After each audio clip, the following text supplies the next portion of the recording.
सभी को ओम, सभी का बहुत बहुत धन्यवाद।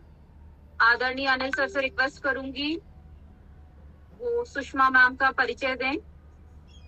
जी ओम जी, धन्यवाद दीपशिका जी, बहुत ही वेरी वेल दीपशिका, वंडरफुल और बड़ा सत्र रहा। हमारे बीच में आदरणीय सुषमा जी भी हैं, मैं उनका भी स्वागत करता हूं। तो मैं इसी के साथ अब आदरणीय सुषमा जी को आमंत्रित करना चाहूंगा। ये हमारा एक कहना चाहिए कि उद्घाटन हो रहा है इस विशेष सत्र का, क्योंकि हमने सोचा कि रविवार के समय का उपयोग होना चाहिए और रविवार को यदि कोई व्यक्ति किसी ऐसे महत्वपूर्ण विषय पर अपनी बात रखे तो बहुत अच्छा है। आदरणीय सुषमा जी के साथ हमें जीवन जी को, सरोज जी को, सब लोगों को वाईसीडी में भी प्रशिक्षण का अवसर मिला था। और आप आयुर्वेदाचार्य हैं, आपने NDDY ये भी किया हुआ है और हम सब जानते हैं कि योग में एक्यूप्रेशर का क्या महत्व है। तो एक्यूप्रेशर भी आप विशेषज्ञ हैं। ऑरिकुलर और रेकी मास्टर ये भी एक महत्वपूर्ण चीजें हैं जो कि आपने कर रखे हैं। और आप रंग चिकित्सक भी हैं। तो ये बहुत कई तरह की जो योग से जुड़ी चीजें हैं, चाहे वो एक्यूप्रेशर है, चाहे रंग चिकित्सक है, चाहे ऑरिकुलर है, आपने वाईसी भी किया है। और एक जानकारी जो बहुत अच्छी है कि आपसे पूर्व आपकी बेटी जो है जी हमारे कार्यक्रम में आई थी और उन्होंने आर्थराइटिस के बारे में हम सब लोगों को बताया था। तो मैं पुनः आपका स्वागत करता हूं और आपसे अनुरोध करता हूं कि आज हीमोग्लोबिन के विषय पर, जो कि ऐसा लगता है कि सिर्फ मतलब शारीरिक रूप से स्वस्थ होने के लिए नहीं, मैंने ऐसे पेशेंट्स को भी पाया है जो कि हॉस्पिटल में इस कारण से कि उनका हीमोग्लोबिन बहुत कम। तो हीमोग्लोबिन के बारे में आप हमको बताएंगी। आपका बहुत बहुत स्वागत है। तो अभी सभी साधकों से मेरा निवेदन है कि वो प्राणायाम करते रहें, आप कपालभाति करते रहें, अनुलोम विलोम करते रहें और साथ ही साथ आदरणीय डॉक्टर सुषमा आर्य जी को भी सुनते रहें। मैं उनका पुनः स्वागत करता हूँ और निवेदन करता हूँ कि अपनी बात। नमस्ते सबको।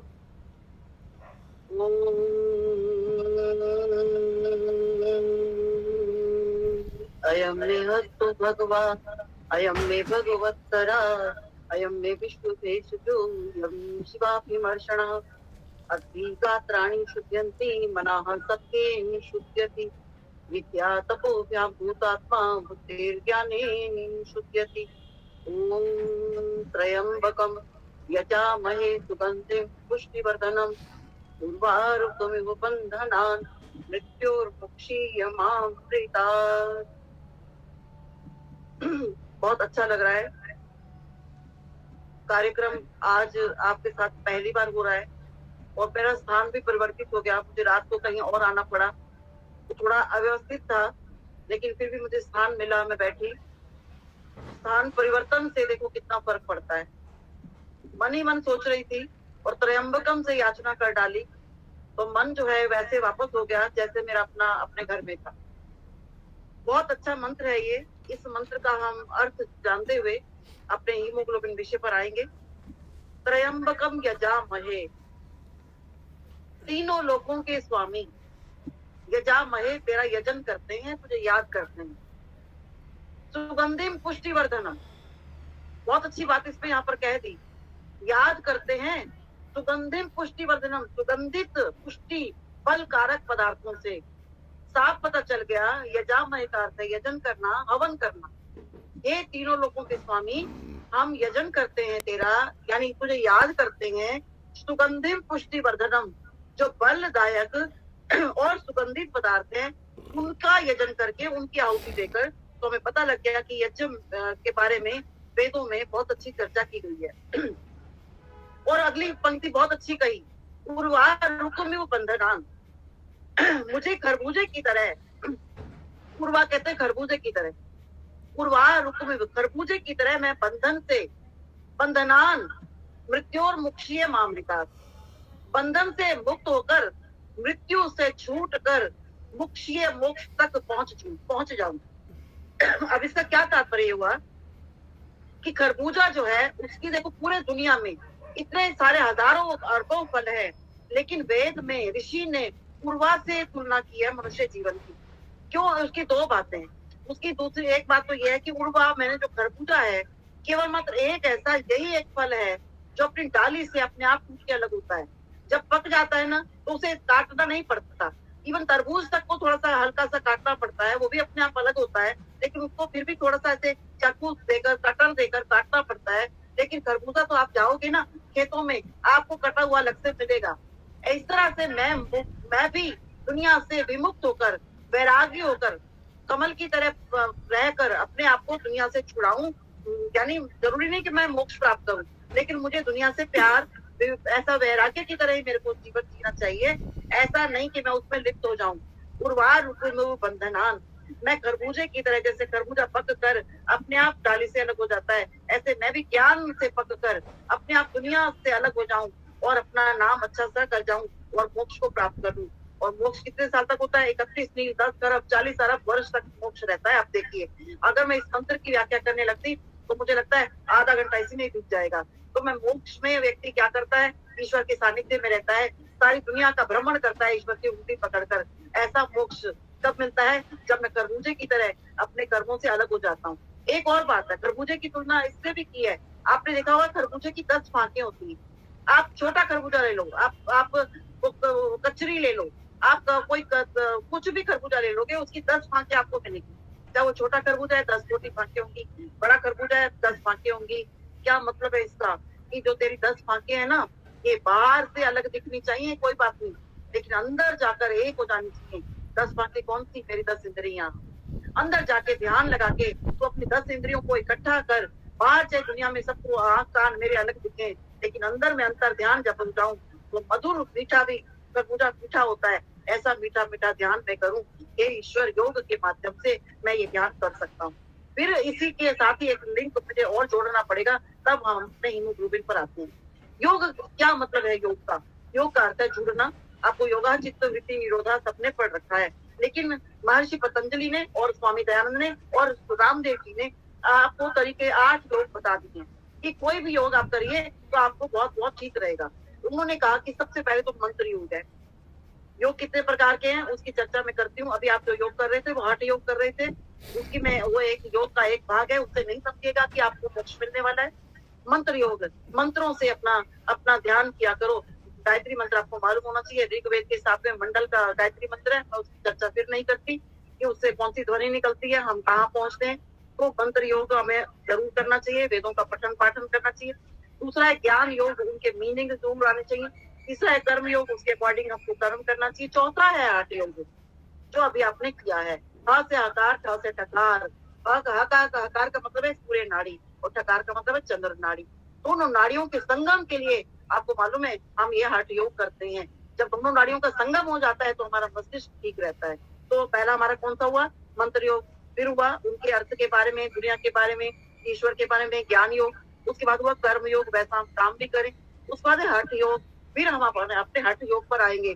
उसके बाद है ध्यान योग, हम फिर ध्यान लगाएंगे अच्छी तरह से। और फिर भक्ति योग, उसमें खो जाएंगे। भक्ति का मतलब है, आपको मालूम है क्या होता है भक्ति का मतलब? भक्ति शब्द भक्त से बना है और भक्त शब्द भात से बना है। जैसे भात अपने आप को गला देता है ना, गेहूं ऐसे टच करके देते हैं, हाँ गल गया। बेचारा गेहूं कितना हार्ड होता है, देखिए पहले उसको पीसा जाता है, फिर उसको गलाया जाता है, तब जाके वो भात बनता है और तब जाके भात से भक्त बनता है। तो यानी हम अपने आप को संसार के कार्यों में इतना गला दें, समाज सेवा में रामदेव जी की तरह, पतंजलि में हमारे आप बालकृष्ण की तरह, और भी बहुत सारे लोग हैं, अनिल जी की तरह, जो अभी सिक्किम से कल ही दिल्ली मतलब वापस दिल्ली आए हैं। इनके कार्यों को देख देख कर तो मैं गदगद होती रहती हूँ। तो कहने का मतलब है कि भाग भक्ति योग, उसके बाद आएगा समाधि योग। और समाधि में तो फिर उसकी चर्चा हम नहीं करते, क्योंकि उससे पहले हम अपने शरीर को समाधि तब लगा पाएंगे जब हमारे शरीर के अंदर जो मुख्य कार्य है, जो चल रहा है दिन रात, जिसके लिए सारी दुनिया मर रही है, जिसके लिए सारी दुनिया काम कर रही है, वो है रक्त। आपको पता होना चाहिए सबसे आवश्यक कार्य शरीर में रक्त है। यदि खून खत्म हो गया तो सारे आपको मालूम है, यदि मशीन में तेल ही नहीं है, कार में पेट्रोल ही नहीं है, तो कार कैसे चलेगी?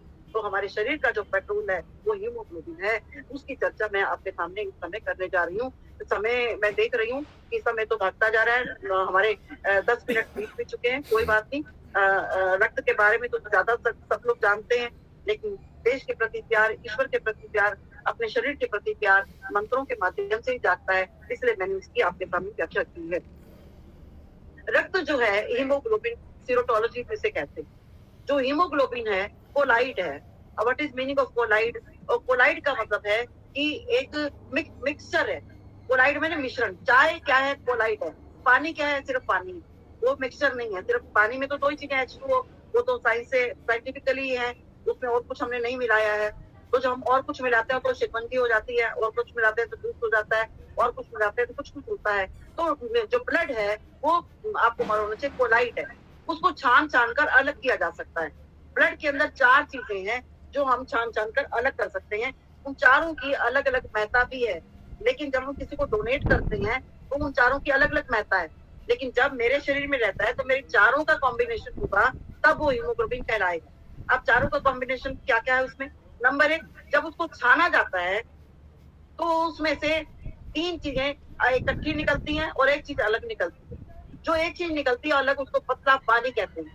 वो हम छलनी में नहीं छान सकते, वो मैकेनिज्म से छाना जा सकता है, वो टेक्निकली छाना जा सकता है। हम तुम छान के ऐसे चाय की तरह अलग नहीं कर सकते।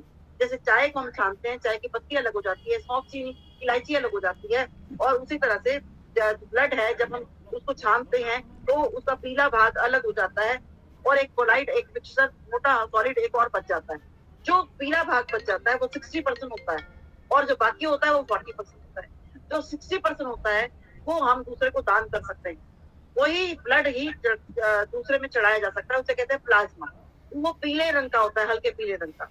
तो कहने का अभी जो कोरोना अब वापस आ गया, और जब कोरोना जिसको हो गया, जिसका इम्यून कोरोना हो गया, जिसको कोरोना अब दोबारा हो रहा है, जो बीमार है, बेड पे पड़ा है और एक कोरोना से ठीक हो चुका है, उसका प्लाज्मा दूसरे के लिए काम आता है। तो खून का एक बहुत हिस्सा, महत्वपूर्ण हिस्सा प्लाज्मा है, वो 60% होता है, और बाकी 3 हिस्से होते हैं। बाकी 3 पहले तो इससे पहले हम ये चर्चा कर लेते हैं कि खून करता क्या है। खून पूरे शरीर में परिसंचरण करता है, परित्राण करता है, दान करता है। शरीर में खून 3 चीजें करता है। दान करता है क्या मतलब? पूरे एक एक अंग को देता है, अपने आप को, एक एक अंग को अपने आप को समर्पित कर देता है। हर कोशिका में हमारा ब्लड है। जहाँ ब्लड नहीं पहुंचेगा वहां सूजन हो जाती है, जोड़ों में दर्द हो जाता है, घुटनों में दर्द हो जाता है। इस तरह में जोड़ों में दर्द, घुटनों का दर्द विषय नहीं है।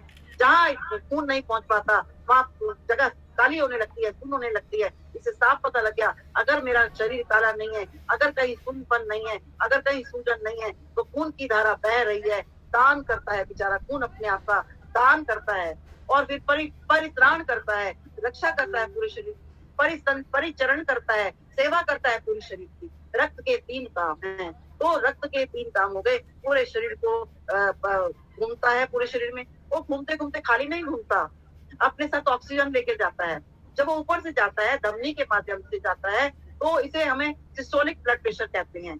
ये हमारा जिस स्पीड से नीचे जाता है, और वो जो एक पंप लगा हुआ है हार्ट के पास, वहां से नीचे दम करके जाता है, और साथ में ऑक्सीजन लेके जाता है, और ताकत वाली चीजें लेके जाता है, जूसेस लेके जाता है, मिनरल्स लेके जाता है, कैल्शियम लेके जाता है, सारी चीजें लेके जाता है साथ में।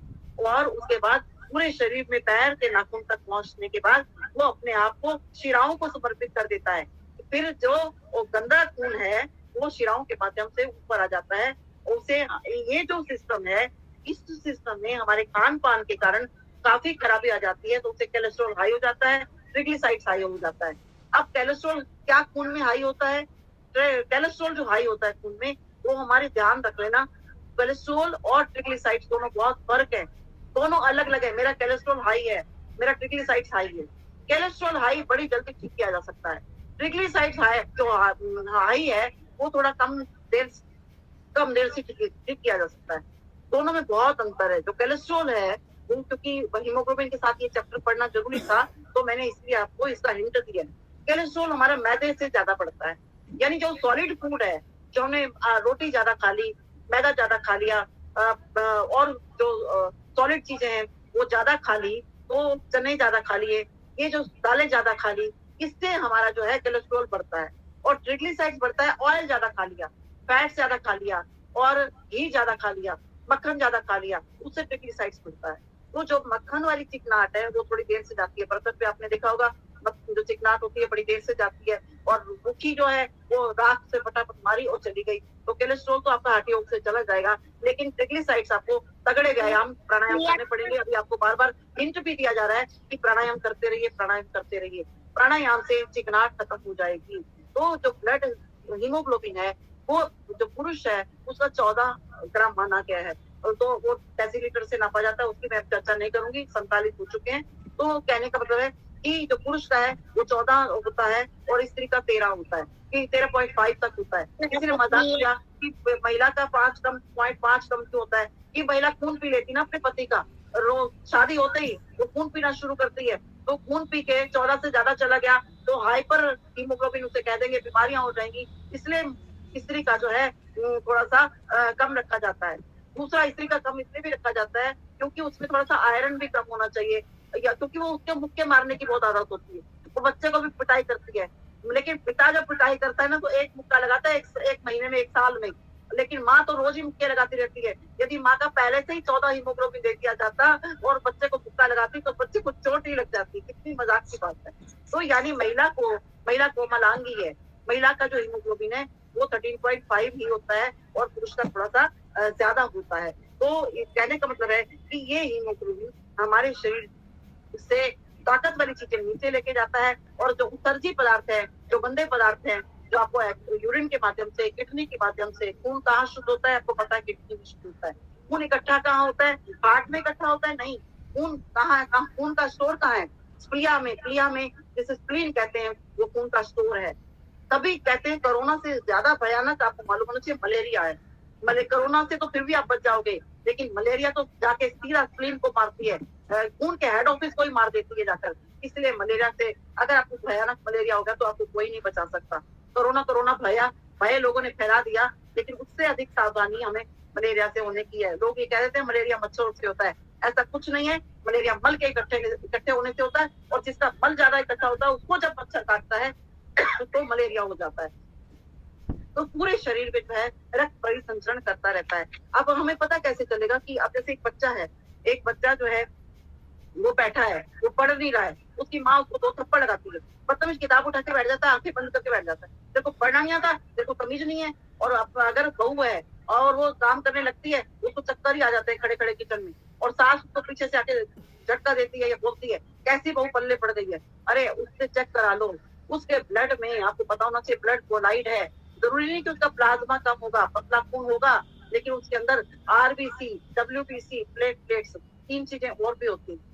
तो जो बच्चा आपका नहीं पढ़ता है, या जो महिला नहीं पढ़ती है, या जिस पुरुष को सारा दिन आंखें बंद होने के चांसेस रहते हैं, चक्कर आते रहते हैं, सांस फूलता रहता है, तो उसको अपना हीमोग्लोबिन चेक कराना चाहिए। और हीमोग्लोबिन का भी पूरा का पूरा उसका प्रोटीन चेक ना करा के उसका कल्चर कराना चाहिए, ताकि पता चल जाए कि इसमें आरबीसी कम है और डब्ल्यूबीसी कम है और या प्लेटलेट्स कम है।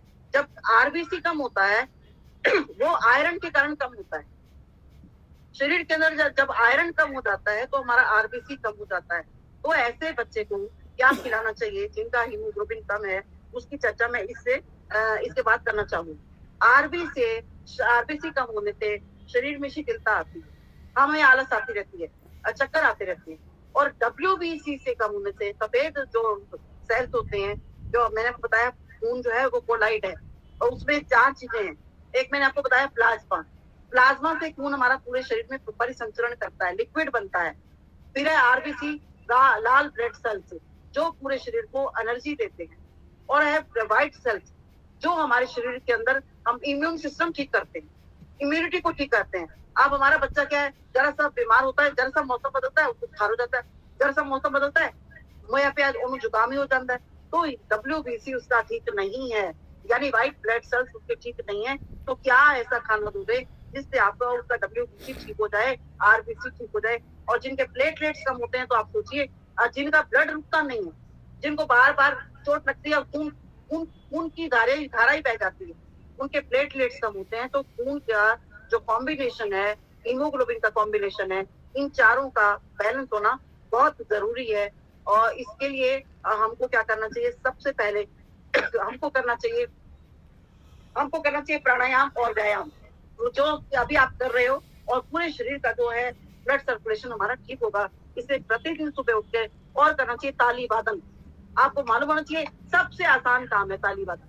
बैठे बैठे जो दिन में 2 या 3 बार, यानी दोपहर को भी आप खाना खाने के 1 घंटा पहले या 1 घंटा बाद में यदि आप 1-1.5 मिनट के लिए ताली बजा लेते हो, और सुबह ताली बजाते हो और शाम को भी ताली बजाते हो, तो पूरा रक्त परिसंचरण हो जाता है, और जो क्लोराइड है यानी जो मिश्रण है वो अच्छी तरह मिल पाता है, जिससे हमारे अंदर शरीर के अंदर खून की कमी नहीं होती है।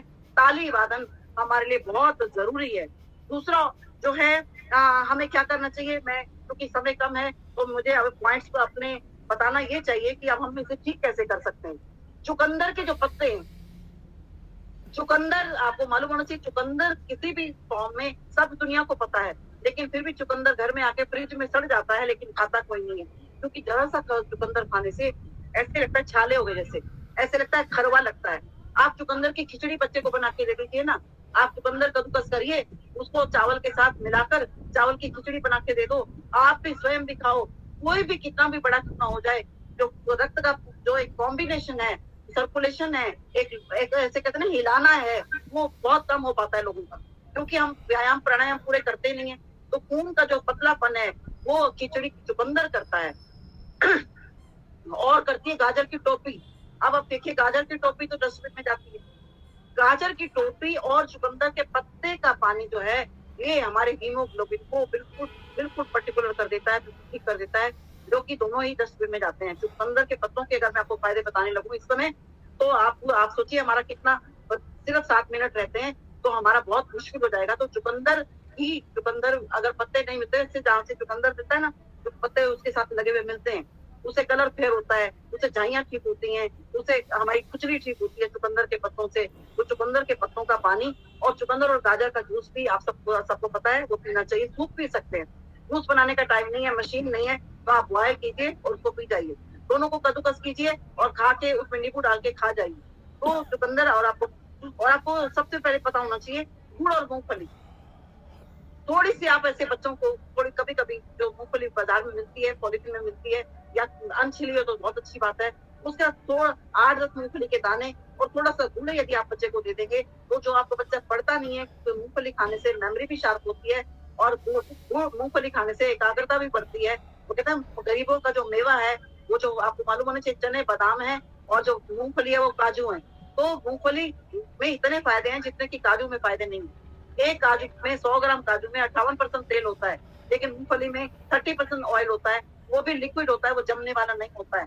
इसलिए मूंगफली का तेल काजू से ज्यादा आगे चला जाता है। तो 8-10 मूंगफली के दाने थोड़े, और बड़ी गर्मी लग जाएगी ऐसा नहीं है, खून तो गर्मी चाहिए। गुड़ और मूंगफली का, गुड़ और चने का तो बहुत सेवन चला था, शुक्रवार का व्रत भी चला था, वो जुम्मे वालों ने चलाया था। वो जुम्मे के पीछे उसकी बहुत लंबी कहानी है, मुझे देहात की तरफ नहीं जाना है, विषय मेरा अलग हो जाएगा। तो मेरे कहने को मूंगफली और गुड़ का सेवन करने से, पालक जो है, पालक का जूस पीने से, लोग सूप बहुत पीते रहते हैं, पालक में आयरन है, लेकिन तब तक वो आयरन उसकी बड़ी काम की है जब तक वो कच्ची है। बॉयल होने पर तो एक सुपाच्य भोजन बन गया, आपके खून को पतला जरूर कर देगा, लेकिन अगर आपको आयरन बढ़ाना है, अगर आपको बच्चे की हाइट बढ़ानी है, जिन बच्चों की हाइट नहीं बढ़ती है उन्हें पालक और घिया का जूस देने से हाइट बढ़ जाती है।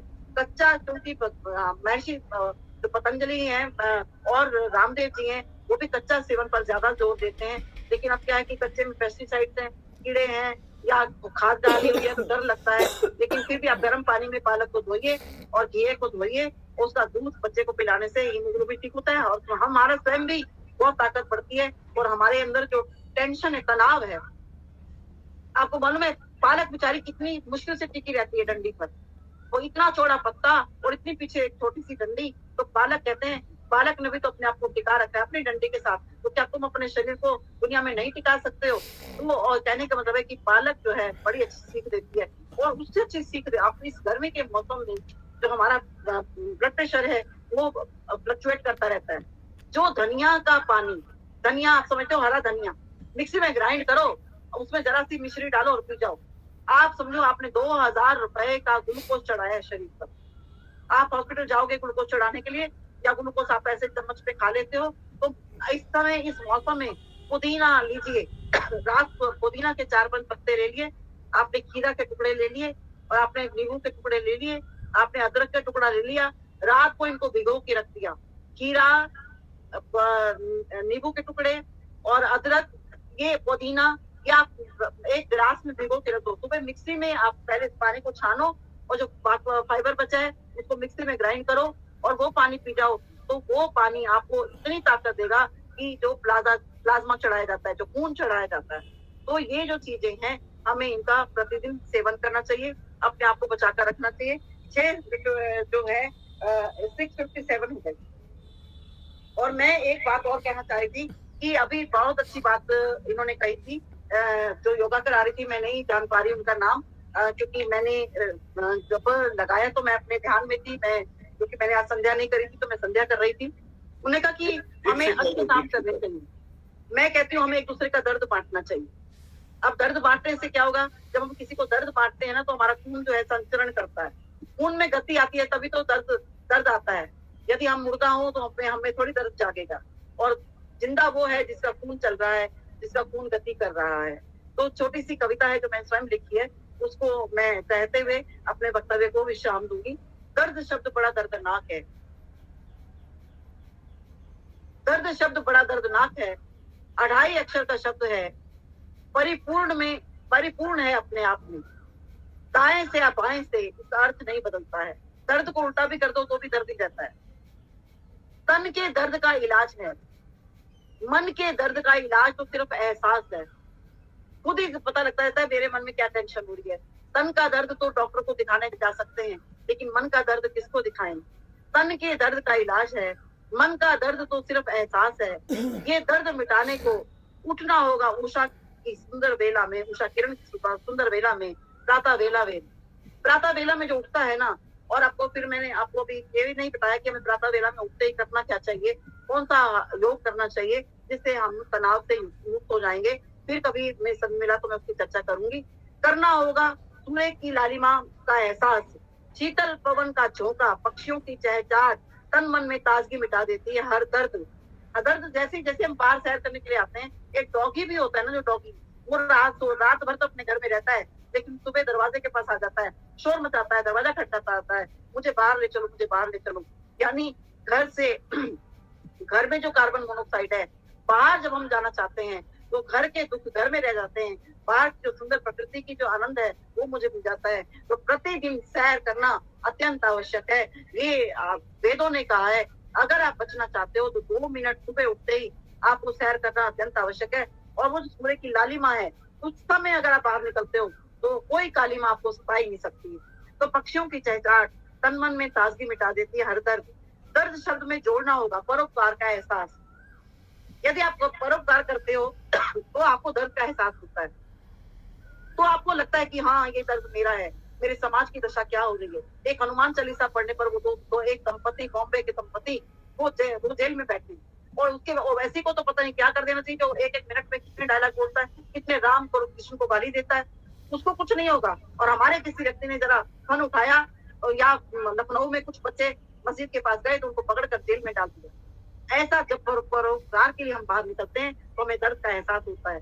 पगडंडी पर चलते हुए घायल का एहसास होता क्या है, रास्ते में कोई एक्सीडेंट हुआ पड़ा है, हम बाहर ऐसे निकल जाते हैं, लेकिन जब हम उसके साथ रुकते हैं, जब उसका हम देखते हैं कि उसको क्या हुआ, तो पगडंडी पर चलते हुए घायल का एहसास, तपती हुई घड़ा पर काम करते मजदूरों का एहसास। मेरे घर के पास मजदूर कई काम कर रहे हैं और मैं जग पानी भर कर दे आई, अरे भैया पानी पी लो, आपने सुबह से मैं देख रही हूँ आप काम करते जा रहे हो, आपका बच्चा जमीन पर बैठा है, ये लो आपका बच्चा रोटी खा लेगा। परोपकार से दर्द हो जाते कम, खुशी है हर दर्द की दवा, और दवा है किसी के दर्द को देखना और अपने दर्द को छूता समझ लेना। हम सोचते हैं हम बहुत दुखी हैं, नानक दुखी सब संसार, उठते कहते ना, मैं और उठते चढ़ के देखिया तो घर घर ही एक है। मैंने समझा कि मैं दुखी सब जग, उठते चढ़ के देखिया तो घर ये अग। और ये आग तब मिटेगी जब हम योग की शरण में आएंगे, प्राणायाम की शरण में आएंगे, उठकर सब संगठन दिखाएंगे। और योग तो व्यक्ति अकेला भी कर सकता है, लेकिन जब संगठित होकर करता है तो एक दूसरे को देखकर जीने की भावना जागती है, और एक दूसरे को देखकर तनाव हमारा भागता है, और मनुष्य जन्म हमारा उर्वार रूप में हो जाता है, और हम त्यागमय जीवन जीते हुए अपने कर्तव्य का पालन करते हुए धर्म, अर्थ, काम और मोक्ष की तरफ चले जाते हैं। सबका बहुत बहुत आभार। अनिल जी का भी आभार, क्योंकि आज मेरा स्थान बदला है, इसलिए थोड़ा सा मैं दूसरे के घर में हूँ, तो लेकिन फिर भी मैं मन तो था कि मैं आपको कह दूं मैं कि आज जुड़ नहीं पाऊंगी, लेकिन मैंने कहा वो सिक्किम से जुड़ रहे हैं और मैं नोएडा से दिल्ली में आके नहीं जुड़ सकती है, तो बहुत गलत बात है। तो मैंने बहुत प्रयास किया है, आधे घंटे में अभी सिर्फ ज्ञान को टच किया है फोन को। बहुत बहुत धन्यवाद, बहुत बहुत आभार। इस सत्र को हम समाप्त नहीं कर रहे हैं। एक तो ये जानकारी दूं, जो सुषमा जी ने तो सुषमा रानी जी ने लिखा भी है कि इस बीच में शतक आपको सुनने के लिए पार हो गया है, तो 100 से अधिक साधक जो है इस सत्र में जुड़े और आपको सुन रहे हैं। दूसरी महत्वपूर्ण बात मैं ये कहना चाहता हूं कि जो हीमोग्लोबिन के बारे में आपने जानकारी दी, तो बहुत सारे लोग उसके बारे में कुछ पूछना भी चाहेंगे, जो आपकी जानकारी से चीज जुड़ती है, क्योंकि हीमोग्लोबिन महत्वपूर्ण तत्व है और आपने बहुत ही अच्छी जानकारी दी है, जो उसमें अलग अलग चीजें हैं, उनको किस प्रकार से वो रक्त को बनाती हैं। तो आप में से अगर किसी के प्रश्न हो जो इससे जुड़ते हो हीमोग्लोबिन से, सामान्य प्रश्न नहीं, तो ऐसे अगर 2-3 प्रश्न अगर हम करना चाहें तो आप प्रश्न कर सकते हैं। तो आप लोग कोई प्रश्न अगर हो तो प्रश्न कर लें। हीमोग्लोबिन अपना टेस्ट करवाया है, ये मेरे पास रिपोर्ट है। ध्यान में आ गया उनके प्रवीण जी कि 8.5 आपका हीमोग्लोबिन आया है। सुषमा जी आप म्यूट है सुषमा जी। मैं आपको अपना नंबर देती हूँ, क्योंकि ये लंबा प्रश्न है, फिर बाकी सब लोगों का वक्त नहीं जाना चाहिए, तो मैं आपको नंबर यहाँ पर व्हाट्सएप कर देती हूँ, फिर हम व्हाट्सएप पे बात कर लेंगे, ठीक है? ने जानकारी दी है कि हीमोग्लोबिन बढ़ाने के लिए क्या क्या करना चाहिए, उसकी काफी जानकारी भी दी है, पर इसके अलावा व्यक्तिगत रूप से आप उनसे बात कर लेंगी तो आपको मार्गदर्शन। और कोई एक प्रश्न करना चाहूँगा। ऋषि जी। हाँ, डॉक्टर सुषमा जी ने जैसे आप कहे, हम लोगों की आंखें खोल दी आज। और हमें मतलब प्लीहा के बारे में अभी तक नहीं पता था कि उसका क्या रोल है, इसके लिए बहुत बहुत। और जो हमारे यहाँ धनिया पुदीना, छोटी छोटी चीजें घर में हर समय मौजूद रहती हैं, इनसे हमें क्या लाभ है, तो इसके लिए समय कम है। मैं केवल एक बात ये पूछूंगा कि जैसे कच्चा खाने के लिए हर चीज बताया है डॉक्टर सुषमा जी ने, जैसे मूंगफली के बारे में उन्होंने बताया, मूंगफली गुड़ लेना है, तो मूंगफली भुनी हुई और कच्ची मूंगफली में थोड़ा सा क्या डिफरेंस है और क्या चीज ज्यादा फायदेमंद है, इसके बारे में थोड़ा सा बता दें। बहुत अच्छा प्रश्न है। जो बच्चे को खाने के लिए देनी है वो आप हल्की भुनी हुई देना, क्योंकि थोड़ा सा उसमें ऑयल ज्यादा होता है और वो थोड़ा ऐसे ज्यादा करता है। जब हम कच्ची मूंगफली खानी है तो हमको रात को भिगोकर खानी है, बादाम की तरह। यदि हम कच्ची मूंगफली रात को भिगोकर खाते हैं तो फिर पूरे मूंगफली पर एक पूरा चैप्टर होना चाहिए, पूरे आधे घंटे का सेशन होना चाहिए, इतनी बड़ी इसके फायदे हैं। तो जो मूंगफली है वो रात को भिगोकर, कच्ची वाली जो खानी चाहिए वो भिगोकर खानी चाहिए, और जो पोहा में डालनी चाहिए वो कच्ची डाल देनी चाहिए, क्योंकि थोड़ा सा वो उससे स्टीम आ जाती है। लेकिन जब हम ओरली खा रहे हैं तो ओरली हमको हल्की सी भून कर खानी चाहिए, उसका ऑयल थोड़ा सा कम हो जाता है, सुपाच्य हो जाती है। और गुड़ के साथ खाने से तो उसके हीमोग्लोबिन सीधा, आप देखेंगे, आप आके देखिए थोड़े दिन, आपको पता चलेगा कि हीमोग्लोबिन के साथ साथ बाल झड़ने भी बंद हो गए हैं और पूरे शरीर में आपकी चिकनाहट हो गई है, खुजली अगर होती थी वो भी ठीक हो गई। गुड़, लेकिन गुड़ और मूंगफली का कॉम्बिनेशन खराब करता है, तो मूंगफली का छिलका खराब करता है, लेकिन गुड़ के साथ मूंगफली का छिलका भी ठीक कर जाता है। कहते हैं मूंगफली खाने से छिलके खांसी हो जाती है, मूंगफली खाने से नहीं होती। मूंगफली का छिलका गले में कहीं ना कहीं खराश करता है, वो अड़ जाता है, तो वो अड़ा ही रहता है थोड़ी देर के लिए, तो वहाँ इरिटेशन हो जाती है, इससे खांसी हो जाती है। अगर मूंगफली को शहद के साथ खाते हैं तो और अधिक फायदा करती है। वो कफ हमारा, क्योंकि शहद में फास्फोरस है और मूंगफली में मिनरल्स हैं सारे के सारे, तो हमारे शरीर की भी ताकत करती है। कच्ची खाओ तो भिगो के खाओ। डॉक्टर एक सुषमा वर्मा जी, बहुत बहुत धन्यवाद। भाभी बाकी लोग म्यूट रखे। देखिए, कोई भी चर्चा करना थोड़ा कठिन हो जाता है। डॉक्टर सुषमा जी, आपका वीडियो ऑफ हो गया है। आप सुन रहे हैं क्या? डॉक्टर सुषमा आर्या,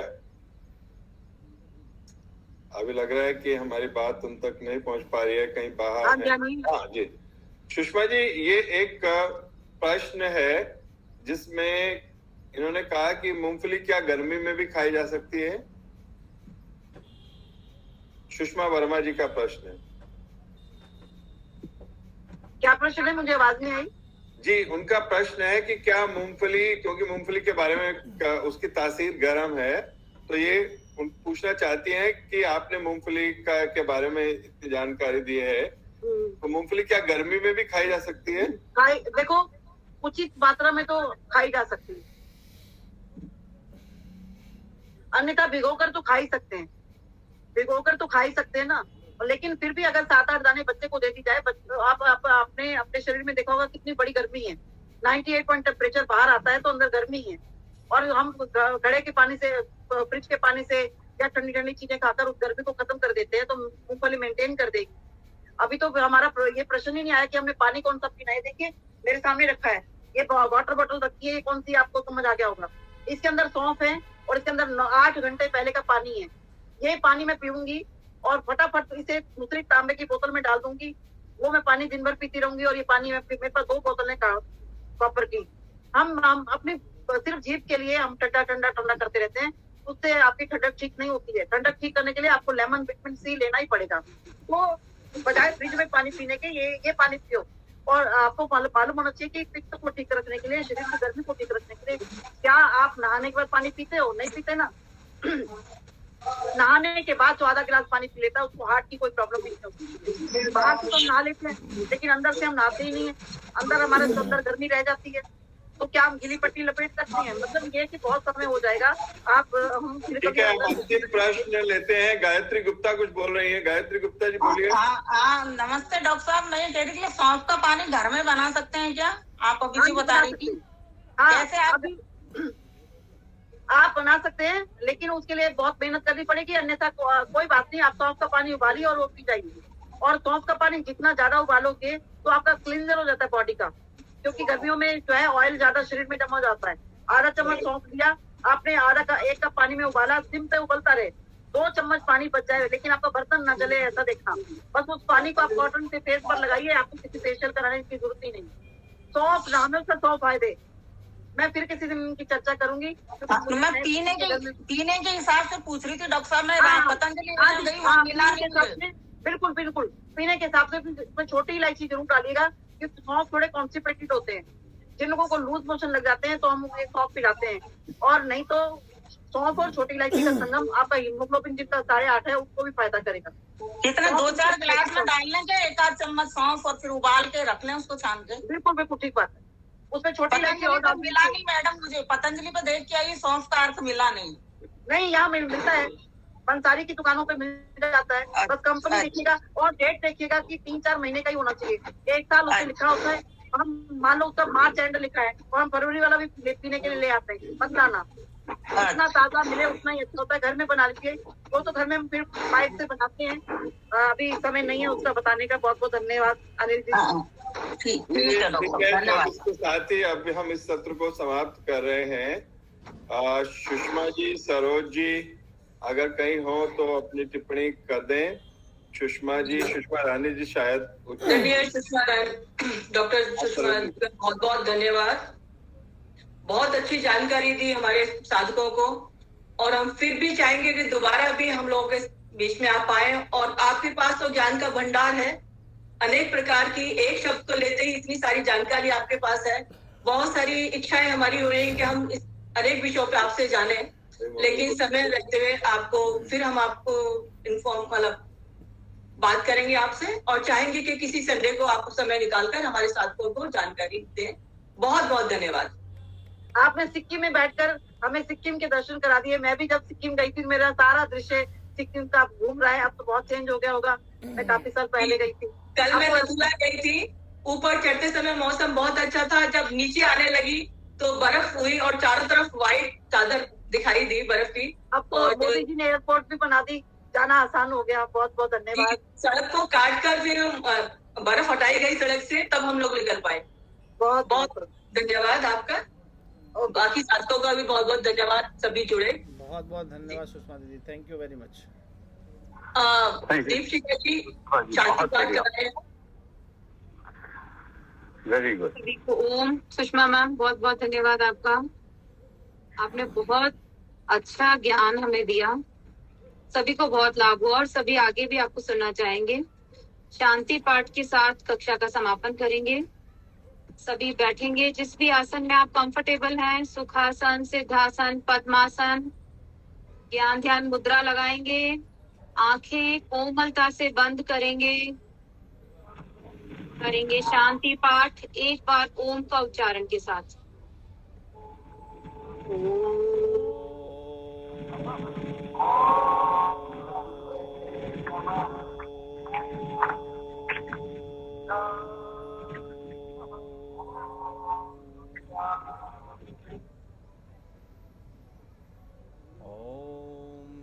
ओम द्यो शांति अंतरिक्षम शांति पृथ्वी शांतिरापः शांति रोषधयः शांति वनस्पतयः शांति विश्वे देवा शांति ब्रह्म शांति सर्वं शांति शांतिरेव शांति सामा शांतिरेधि।